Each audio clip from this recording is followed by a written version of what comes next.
Hello, good afternoon, good morning, good evening. Welcome to the International Plant Breeding Series organized by NC State, and happy that you could join us again as all Thursday, past Thursday. Please tell us where you're joining from in the chat session and post your questions in the Q&A session. We have today Dr. Michel Ragot talking about technologies for all and bringing new crops into the forefront. Michel is right now the managing director of Nouvelle France Genetics, and which is a plant breeding and technology consulting company. And he's also the chief business officer at Delta G, which is a database decision-making support company for plant breeders. Previously, he worked in different roles at Syngenta and legacy companies, from horticulture crops to field crops and local and global programs. He graduated, he did his PhD here at NC State. So welcome back, Michel, virtually. He grew up in Western France. And one of the things that you may want to know about Michel, he's an aficionado of one of the somehow not well-known cars here in the US, the Citroën 2CV and the derivatives of it. But it's great to talk about cars with that type of cars with Michel. Michel, thank you so much for accepting the invitation, for talking to us, and we look forward to your presentation. I'm going to stop sharing so you can start sharing your presentation. Hello. Are you seeing my presentation? Not yet, but... Not yet. Share that screen. Yeah, there we go. Okay, yeah, we'll see it. All right, good luck. Hello, well, thank you, Carlos, for the introduction. It's actually nice to somehow be back at NC State. It's a place where I've had some of the best years of my life. It's quite an experience to come as a French student to international student to NC State and spend a few years there and do a PhD. So I will now jump into the presentation. Can I move things down? Yes, here we go. So I will talk about technologies for all, bringing new crops to the forefront. I'm actually very interested in small marginal crops and breeding for those crops. I will first give you a very quick introduction about who I am and why I'm speaking here. So I've had about 30 years of experience in plant breeding and innovation. Starting with master's in France at AgroParisTech, PhD at NC State, and then a number of jobs with Syngenta and Syngenta legacy companies. Moved into independent consulting role a few years back with Nouvelle France Genetics, that's based out of Minnesota in the US, and we really work on all crops and provide assistance from strategic development to specific projects, training, everything that's really around breeding and really the interface between breeding and technologies, which is something I'm very passionate about and have tremendous experience in, and more recently established companies called Delta G, which mission is to provide some platforms for decision making at critical points in the plant breeding processes. So going beyond just data analysis and re-understanding the processes and helping make more informed database decisions, and mixing understanding of genetics, plant breeding, and mathematics and computation. I think it's actually a very interesting time to be involved in plant breeding. There's so many opportunities, so many new crops to be bred, and that's what I'm going to try to talk a little bit about today. What is a new crop? I also talk about new trait potentially, or an orphan crop. These are crops that haven't been bred much or at all. If you look at that diagram, you see that the global R&D spend on crops is focusing very much on two crops, maize and soybeans. There's some investment on other major field crops. On the non-field crops, tomato is the one that gets some level of investment, and then essentially everything else shares, you know, the 10% of the total R&D spend, which means not much for anyone, and some essentially get nothing. So that really creates what are some people call orphan crops. So I'd rather call them, you know, new crops or opportunity crops. They're crops or trades also with, you know, very small volumes in terms of potential seed markets. That's why the traditional seed companies are often not very interested in working with those crops. And they're also crops with, you know, potentially with significant volumes, but low value in terms of potential seed markets. And this is, you know, some of the crops that are high volumes in developing countries, where the breeding is, you know, the breeding investments are not at the level what there should be given the volume of those crops. So a few examples of you know, new crops or orphan crops. Some that are used, you know, as food or food ingredients. Many of them used for ingredients, and you know, some things like, you know, high, you know, beta-glucan oats. There's you know, red radish, something I've been working on recently. That is used as food coloring. Some example, I just mentioned that a little later, biofortified maize. Stevia is also a very interesting crop that is you know, food ingredient that hasn't received much attention in terms of breeding. There's some crops that are used for as pharmaceutical ingredients, you know, opium poppy. Crop protection ingredients, where we're talking about biologicals. Pyrethrum is one of them, but there's more, and this is something that is definitely growing in terms of the interest for agriculture and the markets. And then industrial ingredients for textile, for you know, other types of industries. So, you know, flax, hemp, indigo as a dye. So there's a number of crops that have very clear applications and uses, but are really not where investments in breeding are have been minimal. When I talk about plant breeding, I like to bring the genetic gain equation, because this is really how progress has to be made in plant breeding. And that plant breeding, that genetic gain equation shows very clearly the levers of plant breeding, the levers of genetic gain, what the levers that have to be actioned to achieve genetic gain. And I think it's always very, very important whenever one does anything in plant breeding to think about, you know, how does that impact any of the levers of the genetic gain equation. So those levers are selection intensity, selection accuracy, genetic variance, and the duration of a cycle. And so, and when we think about you know, new crops, crops that don't have much of a history of breeding and limited investments, you know, we can really look at, you know, what does that imply to be working on a new crop in terms of those levers of the genetic gain. So if we think about, you know, selection intensity, it's being able to essentially select you know, individuals from a larger pool, and the, you know, the more intensity, the more selection pressure, the better the higher genetic gain. So what that means, it means when you're thinking about going into breeding a new crop, it means that you really need to have a minimum level of investment in terms of, you know, volumes of materials that you'll be looking at to really be able to apply significant and sufficient selection intensity to results in genetic gain. So that's something that's very important. You know, there needs to be a minimum investment. What that minimum investment is, I don't know specifically. It's a case by case analysis that needs to be done. But again, conceptually, there needs to be a minimum investment. If you're below that minimum investment, essentially, you might be just spinning your wheels in the air with no impact on genetic gain down the road.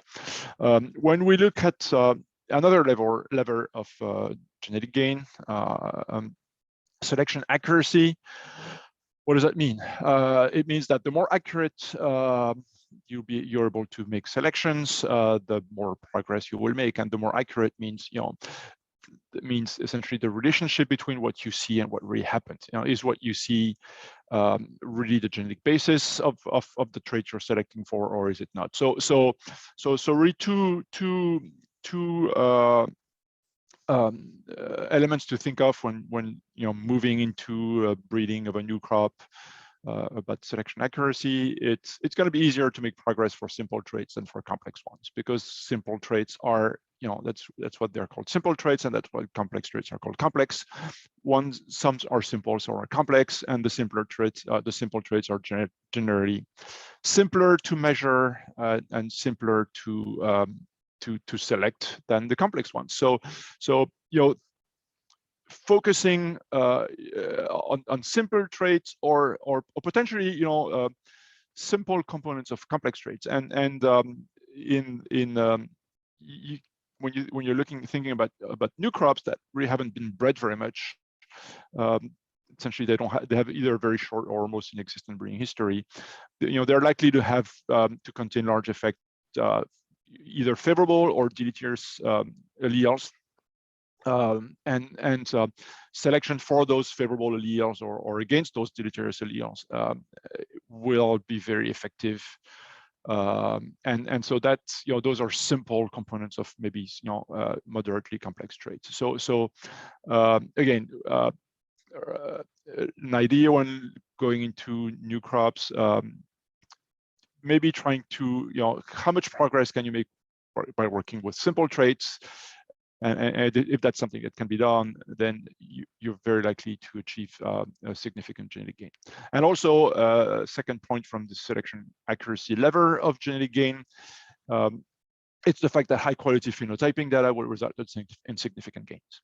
So it's very important. This is important for anyone who does breeding. It's very important when you go into a new breeding program. Make sure you regenerate high quality phenotypic data. This is really a prerequisite to being successful. And there are tools today actually that are available, and mention that later, to really help generate very high quality phenotypic data. Next lever, genetic variance. It goes without saying, but it goes better with saying it. It is mandatory to have access to some sufficient genetic diversity. And when you think about genetic diversity, I like to think about genetic diversity in two dimensions. I like to think about genetic diversity in the allelic dimension, but I also like to think about genetic diversity in the recombination dimension. So alleles, the allelic dimension means just getting access to material. And recombination, the recombination dimension means generating breeding populations that allow you to sample enough recombinations. So, if you're working, and that kind of gets back to the first point on selection intensity, which is, you need a minimum investment in terms of size, of volume of material you'll be looking at, you need to look at enough allelic diversity and enough new recombinations of those alleles that you have in your program to be able to achieve progress. So something very important to keep in mind. And then the last lever, years per cycle. I would say, when you're moving into a new crop that hasn't been bred very much, I think what you're most interested in is achieving gain. And I would say that speed is nice to have, but it's probably not your highest priority. If you don't get the numerator of that equation be positive, no matter what you do on the denominator, it's not going to have much impact on delta G, okay, on the rate of genetic gain. So speed is nice to have, but it should not be at the expense of gain per cycle, at least at the beginning of an essentially new crop breeding endeavor. Okay, so before launching breeding for new crops, what should you check? You should check your ability to access germplasm.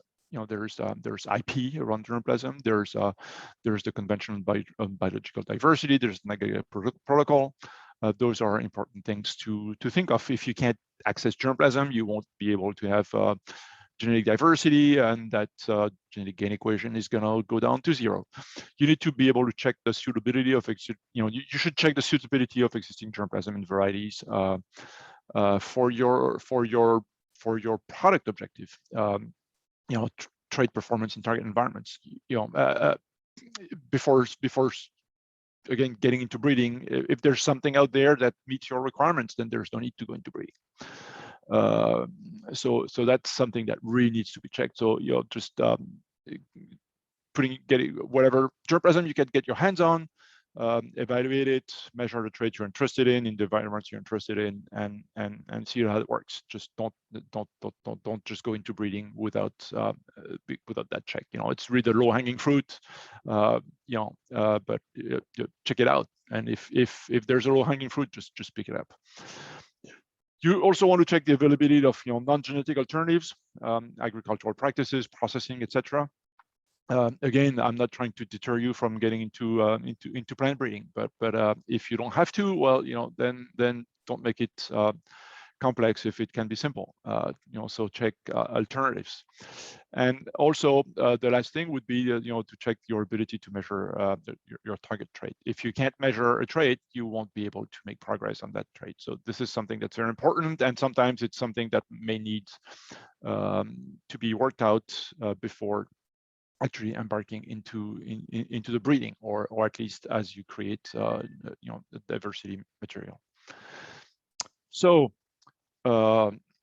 this is it. 4 points, very important to check before going into breeding. If those are all checked and green, then you're all ready to go into setting up a breeding program for your new crop. This graph comes from a paper that I wrote with Jean-Marcel Ribot from the Integrated Breeding Platform a few years back about new crop breeding strategies. And what I'm trying to illustrate here is the breeding cycle that starts from non-elite germplasm, making parent selections, developing breeding material, segregating populations, doing simple trait selection, complex trait selection, developing elite material that gets developed into marketable cultivars, and that elite material also gets essentially recycled as elite germplasm into generating more breeding material and so on. And then once that's been started, after a little while, you essentially have a cycle that feeds on its own development of elite germplasm and also bringing in non-elite germplasm. And what I'm trying to illustrate in this slide is the different types of information that really can help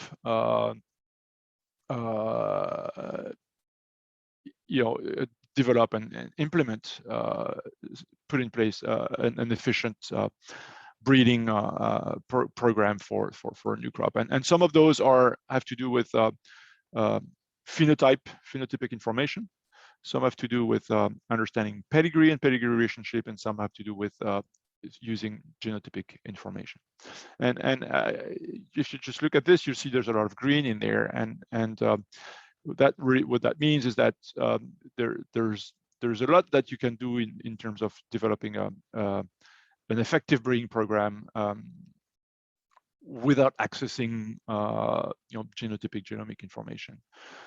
There's a lot you can do with good understanding of traits, good measurement of traits, and good trait-based selection. So when you design breeding material, breeding populations, it's very interesting to look at trait complementarity between the parents that go into those breeding populations. And that's going to tell you a lot about, if you know the parents that go into those breeding populations and understand what you cross with what to develop those breeding populations, you'll get a good understanding of what you should expect in the progeny. And this is, how those breeding starts, those breeding crosses are being made is really key to success down the road. Trait phenotyping, I mentioned it earlier when I talked about trait accuracy as a lever of genetic gain. Trait phenotyping is critical to success. And trait phenotyping, I'll touch upon trait phenotyping later on, but it's important for simple trait selection. It's important for complex trait selection. It's important for, development of essentially elite material into marketable cultivars. It's important to characterize the germplasm and manage germplasm and mix elite germplasm with non-elite germplasm to make decisions about breeding starts and creation of new breeding populations. Understanding pedigrees is also something very important, and keeping track of pedigrees, understanding where things come from. And when we talk about pedigrees, I cannot help but talking about germplasm pool management. You may be contemplating a crop where you want to do develop hybrid varieties, and there are really some basics around how to efficiently breed for hybrid products that have to do with germplasm pool management, and this has a lot to do with understanding the pedigree relationships between materials, and so that's important for germplasm management. That's also important when you set up breeding populations, understanding the pedigree relationship, and essentially managing your portfolio of breeding population, of breeding starts. What percentage of breeding starts do I want to be narrow in terms of variation, maybe closely related materials that are being crossed to another, out of which I don't expect necessarily tremendous gains, but of which I expect just some small incremental gains that could be very valuable.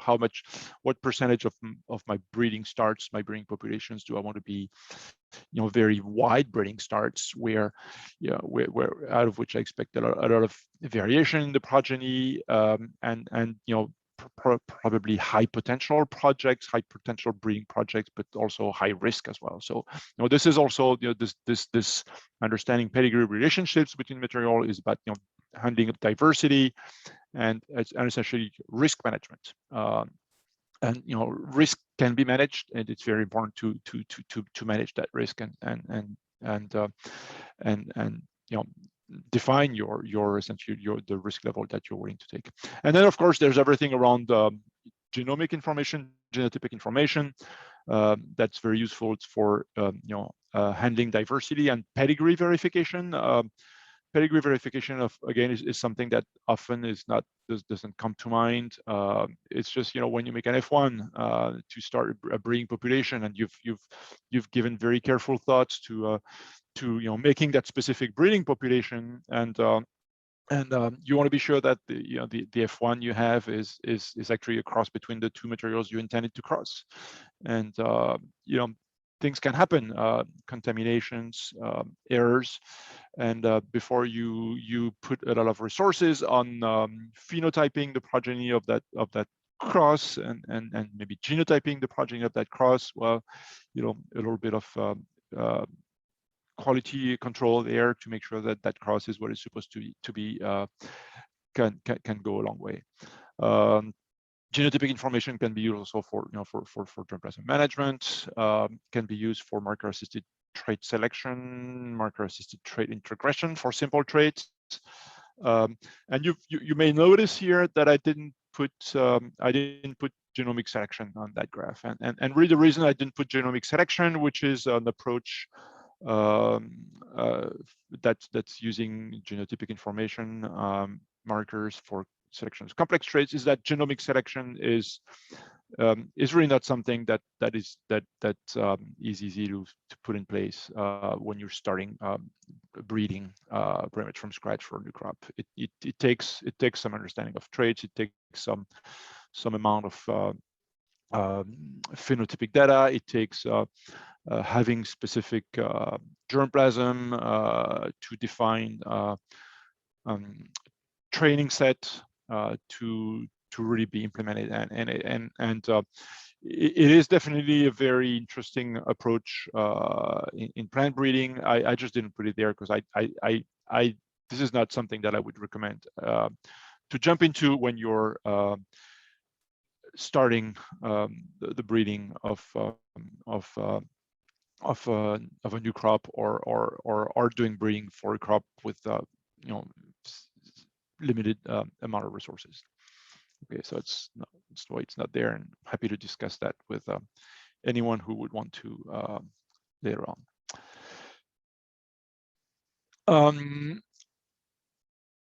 Talking about now about the phenotyping, what things you may want to think about when you're looking to phenotyping, and for a new crop, an orphan crop with limited resources. There are today very effective and what I call resource conscious experimental designs, and experimental design is a key element to getting high quality phenotypic data that again will allow to act on that selection accuracy lever of the genetic gain equation. Designs that allow to control microenvironmental variation, and some of those designs include incomplete block designs, lattice alpha designs, and also some partially replicated designs, augmented design, PREP designs. And those are really interested because the partially replicated designs are very interested because they, as their name indicates, they include partial replications, and they're very resource conscious.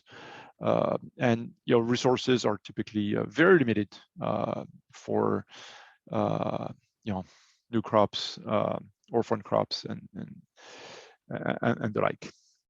Quality phenotyping is also a tool that's available for pretty much, I'd say, any crop today. And I'd like to point, a lot of work that's being done in with image capture and image analysis.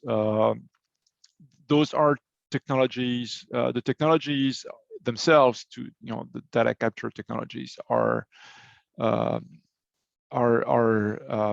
very inexpensive, and really the analysis that needs to be done, the models that need to be developed that involve artificial intelligence are also things that are within reach for some small crops, and I think it's something that's really important to think about as you move into a new crop. What can I gain from maybe getting involved with image capture and analysis for some specific traits? Does that really give me such an advantage in terms of phenotypic data quality that again it will allow me to action that selection accuracy lever of the genetic gain equation very, very effectively.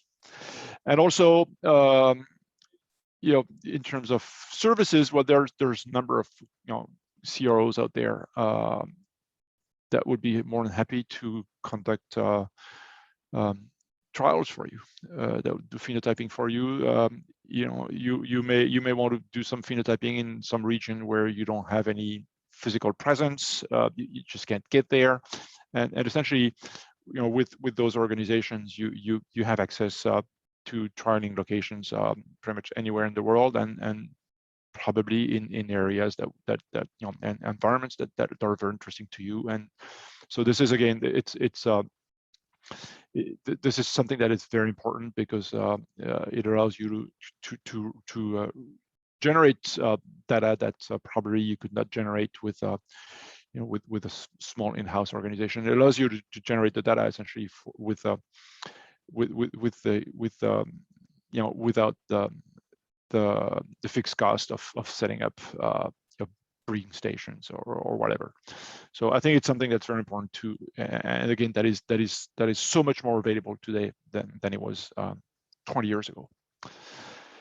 If we think about if we look about genotyping for new crops, and again, this is something that gosh, it's evolved so much and so fast, and really faster than any of us would have thought 20 years ago. And so today, really, the genotyping platforms, genotypic, have been democratized so much, and they're really accessible to. I was actually just reading something before the call about something I saw LinkedIn from CG through excellence, the CGIAR through excellence in breeding, and a new platform they're opening with low density genotyping. They had a high throughput high density genotyping service available. Now they have a low density, which is actually very appropriate for breeding applications, and that they're making available to lots of people, and through some agreements they've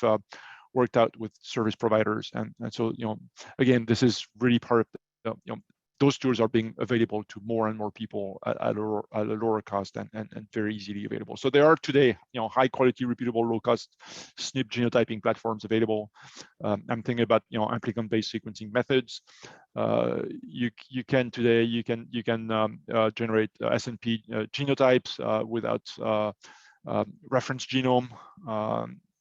So you don't have to have a genome sequence for your crop to be able to do markers. It's breeding for that crop. And again, there's numerous service providers, and some offers, through groups like the CGIAR that are very interesting, and then again that are really democratizing the access to genotypic data for plant breeders wherever they are, and that's particularly interesting for people working on new crops and low resourced crops.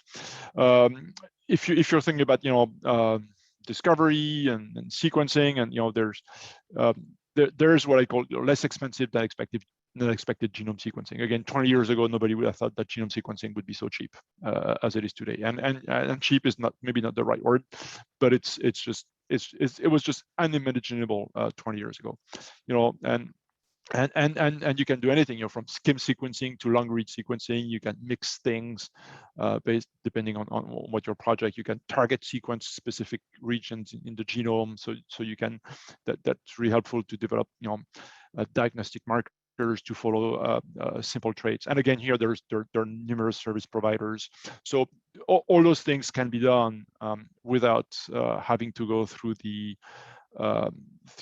expense of establishing infrastructure,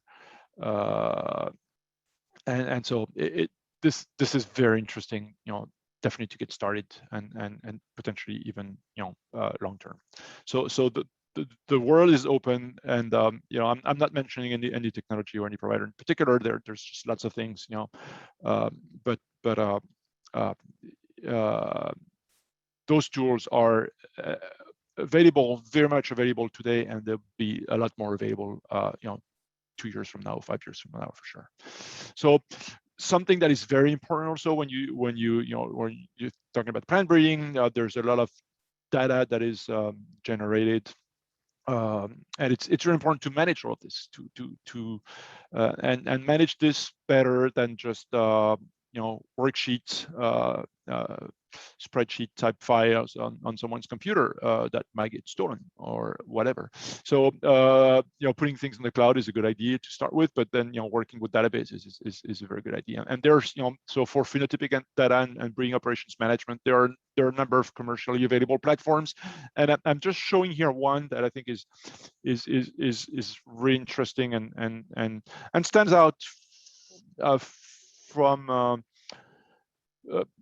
because of where it came from. This is something that was actually initiated within the CGIAR as part of the programs they had that were inner center and very open programs that were called the challenge programs, and so it's called the integrated breeding platform, and they have a tool that's called the BMS Pro, breeding management system pro.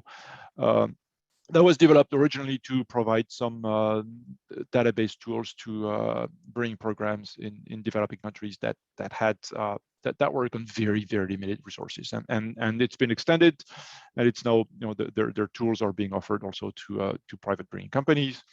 But I think it's again to me this tool, and I've been have been helping them a little bit here and there, but I have no commercial interest in what they do. But I think it's a very interesting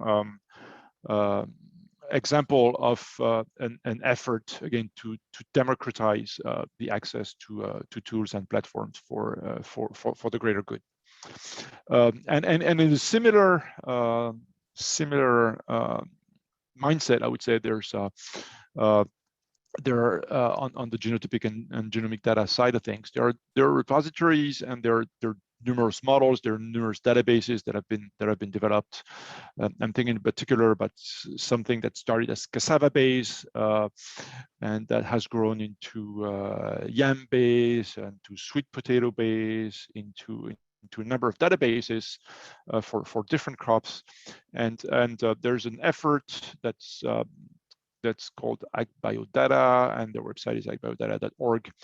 That is essentially a consortium of databases, genotypic and genomic databases, and they're developing essentially best practices and data standards. And it's a very interesting resource to look at, to organize genotypic and genomic data for your crop of choice. Looking now into data analysis and decision making tools available. This is out of a paper from Rajiv Varshney and collaborators of ICRISAT. From a few years back, they looked at a number of tools available, publicly available, and as you see here, there's a lot of tools available to do data analysis, and there are a few tools available to make decision making, but a lot fewer tools for decision making. But again, here this is something where you'll find what you need for your new crop, and you won't have to develop tools specific for you. So again, this is something you don't have to worry about. So for data analysis, really numerous tools available. I guess one caveat that they mentioned in the paper is that those are generally standalone tools, not interconnected. So there's it makes moving data from one tool to the next to essentially process analysis along a whole chain of data analysis and decision making a little complex. For decision making support, there are few tools available, few platforms. Something that is, I think, very relevant to new crops and working on simple traits.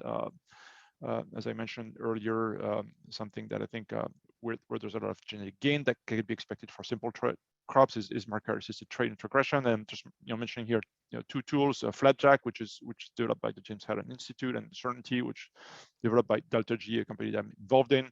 And those are, one of these tools is actually freely available. The other one is not freely available. They have, they provide different approaches to marker-assisted trait introgression. But again, the message here is that you really don't have to develop your own tools to be able to do something like this. There are platforms available out there to help you make this, so that you can concentrate on making the decisions and making the decisions, knowing what your breeding objectives and your breeding strategy is. And that brings me to this next slide about objective definition. And I think this is something that is absolutely key.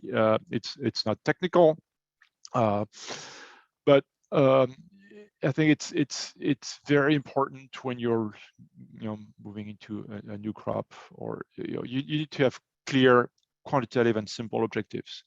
This is really a prerequisite to a successful start. If you don't know where you're trying to go, it's just going to be hard to get there.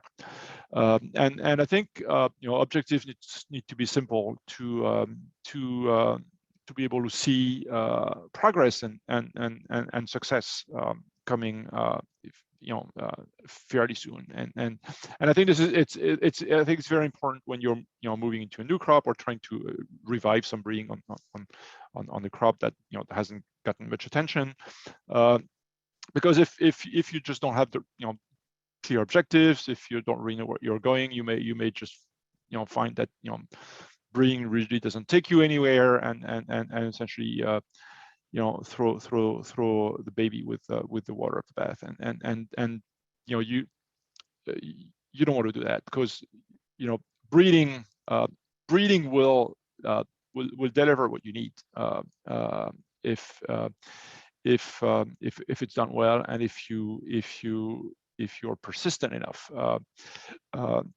But if your objectives are the wrong objectives, then the impact is just not going to be there at the end of the road. So I think it's something that's very important to pay attention to, especially when you're starting with something new. There's you could go all kinds of directions, and having again those clear objectives allows to focus on a few specific things, and going after the low-hanging fruits first, and that's really what's going to help build confidence in the process, and help also bring along people to tackle more complex things down the road.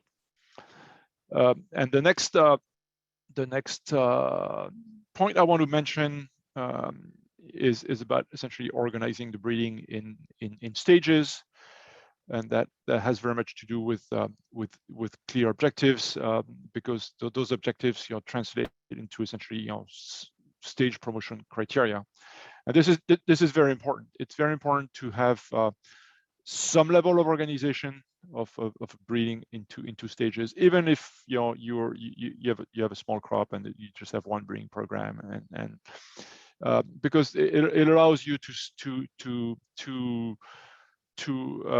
those milestones and those stages are essentially what should I say, thresholds, levels, product performance levels, that you don't fall back once you've reached a certain stage. You don't fall back below that, and so it's really important to know that the material that's more advanced in the stage it has more confirmed level performance levels than material that is less advanced, and that really allows also people who support you financially in your endeavors, people who are waiting eagerly for you to turn some products to them, or ingredients, whatever, to understand what they need to look at, and how they should again view performance. So I think it's something that's very important to do. It also has some implication on experimental design. You don't run a program with the same experimental design in the early stages when you're sorting through lots of genetic diversity as is in the late stages. So it really allows you to understand what kind of experimental design should be put in place for different stages. So I think it's again something that's very important to have to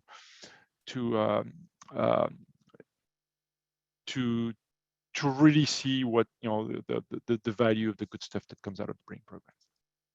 Okay, and I just wanted to show as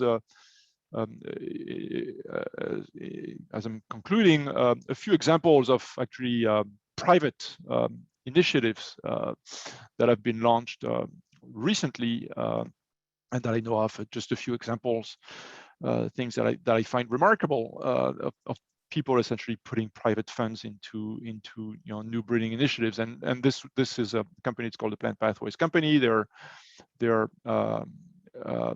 working on stevia. Stevia is a natural sweetener, 300 times the sweetening power of sugar, absolutely non-caloric because our body cannot metabolize it. And they're looking at adapting the plant to new growing conditions, more so in the northern hemisphere, and in the US, in North America, in Europe, from current cultivation growing area being mostly in South America and China, looking at increasing steviol glycoside yields, and they're working with modern tools, molecular markers, understanding of biochemical pathways, genome sequence, and the one thing that's interesting about this and that relates to this seminar series is that one of the individual in that endeavor in that company is actually a professor, plant breeding professor at NC State University. The next project, the next endeavor I just want to mention is a company called Stony Creek Colors. They are out of Tennessee, and they've decided to embark into breeding of Indigofera tinctoria to develop natural dye for textiles. So they're interested in high dye yield, and they're interested in agronomic performance, and they're using genome sequence, molecular markers, and actually, if you go on their website, they're looking for director of plant breeding. And so, those are things that I think that again that I see as very exciting things, and again, private endeavors, jumping into the breeding of indigo. Very interesting. And the other example I want to show is an example. It's a company. It's called Semilla Nueva. That's out of Guatemala, and it's a non-for-profit company, and they're working on corn. And you're going to tell me, well, corn, that's not an orphan crop, but I would say they're working on an orphan trait. They're working in highly nutritious corn with especially high zinc content, because corn is a staple food for a lot of the population. So they're trying to combine high zinc content with high yield with white grain color, and really the tools that are available to, the resources that are available to do that are very, very limited, because providing corn seed to poor farmers in Guatemala is not a place where a lot of private dollars go. And so they've decided to set up a company. They're getting most of their germplasm out of CIMMYT. And again, so they're working with they're working with the sequence of the genome, molecular markers, QTLs, but with very, very limited means, and a trait that is complex to measure. And so again, really very much, their crop is really what I would consider a new crop, or really a niche kind of crop, because it's an orphan trait within a major crop. So those are three examples of people who've really essentially jumped into the breeding game, for new crops, niche traits, and have set up private endeavors around that. So new crop breeding, is it a go? Is it a no-go? I'd say it's clearly a go. There are effective and cost-efficient methods, tools, services that are available to enable high-efficiency modern breeding to be conducted. Some maybe high-level recommendations, and you could call that as advice. I think keep it as simple as possible.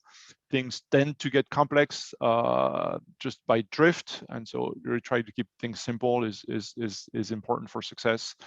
Aim at genetically easy gains first, and don't use technology just for the sake of technology. And think about when you're about to make a decision, think about the genetic gain equation. How does that decision allow you to act on the levers of genetic gain? And if it doesn't, just take that as something that's interesting. That's not for you, period. Make sure your objectives are pertinent, that there's a need for breeding, and there's value with respect to the product you're targeting. And then be ready for an exciting ride, that's going to be full of obstacles and successes. This is all I have to say. Thank you, Michel, for that very comprehensive and interesting presentation. Again, please post your questions in the Q&A. We already have a question for you, Michel. Right at the beginning, when you presented the funding for the different crops, there's a question about why tomato figures so high. Well, I think it's really the market, the seed market for tomato is a very high value market. Mm-hmm. And so, all the major vegetable seed companies are reinvesting in tomato. So it's really, I think it's the value of the market. Mm-hmm. Okay, all right. Again, post your questions in the Q&A. What is the role of genomic prediction in orphan crop breeding? So that's genomic selection, genomic prediction. It is a very interesting approach. Again, I think developing those prediction equations is something that takes some effort. It takes some understanding of the genetic diversity that you're working with. It takes a significant amount of phenotypic data collected on the training panel. It takes some understanding of the genetic of the germplasm you're working with to decide which material should go into a training panel. And so it is something that I think should eventually be mobilized as a method for new crops, orphan crops. I think it in my opinion, it is not the most urgent thing to do when you're launching a breeding program in a new crop, just because of the complexity of setting it up. So next question is, what do you see as number one limiting factor for a new startup company, and how you go around it? I would say today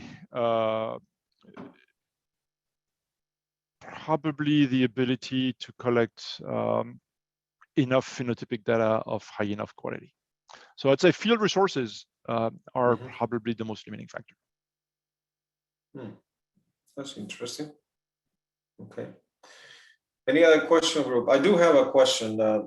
This is the first time I pose a question myself to panelists. So Michelle, I wanted to ask, why is that? And I imagine the answer, but why did you didn't mention gene editing as well? Why didn't I mention gene editing? Well, I didn't have time to talk about everything. Okay. Gene editing is, again, it's a very, very powerful approach. There's two, I'd say there's two limiting factors to gene editing. You need to have a target to edit. So you need to have to identify some gene that has enough of an impact on the trait you're interested in to be able to start doing something. And then gene editing is also something that has a lot of regulatory strings attached to it. And not necessarily a clear path to market in all geographies, and potentially acceptance. Sure. And so again, this is probably not the first thing I would aim at when setting up a breeding program for new crop. But there are actually some very Europe, which is very close to those new technologies, is actually relaunching some evaluations of those new technologies, and so there might be the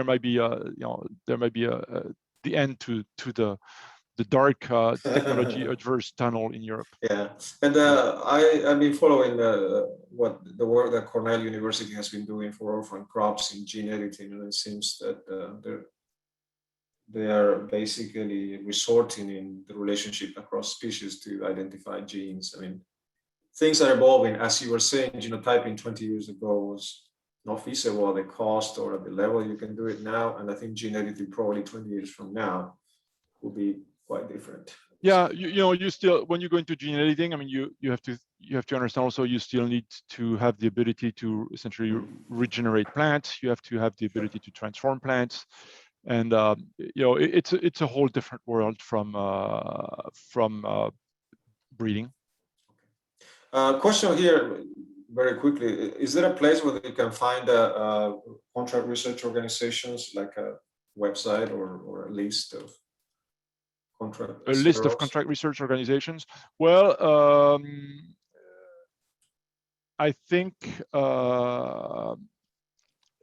probably on SeedQuest there's probably a list of contract research. If you have, we can share with the participants later. Okay.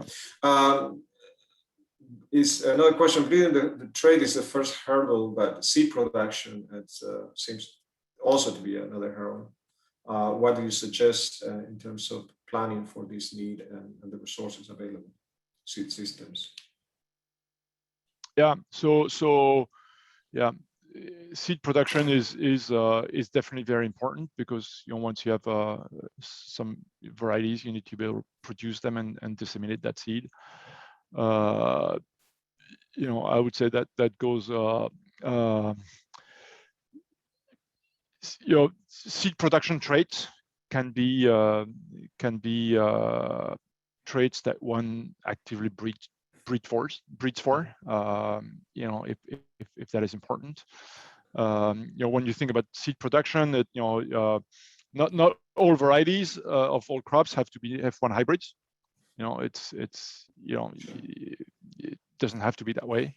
There's you can have open pollinate populations, and you can achieve a lot of genetic gain with open pollinate populations. You can have inbred lines. You can have when I say open pollinate populations, I mean essentially synthetic varieties that can be made with few parents. I think the choice of a varietal type is if there's a choice that can be had, I think it's something that it's a decision that's important to make at the essentially at the onset of setting up a breeding program, because that's going to determine to a large extent what you're breeding for. Mm-hmm.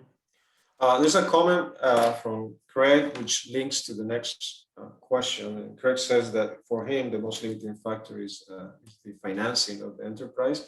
And then the question is that follows related to that is, do you see venture capitalists entering to financing new breeding programs, or is just seed companies or food producers that are seeing interest in these new crops? So I don't think seed companies are interested in new crops. I think they're because some of those crops, they really don't have a seed market, and so I think definitely I think venture capitalists could be interested.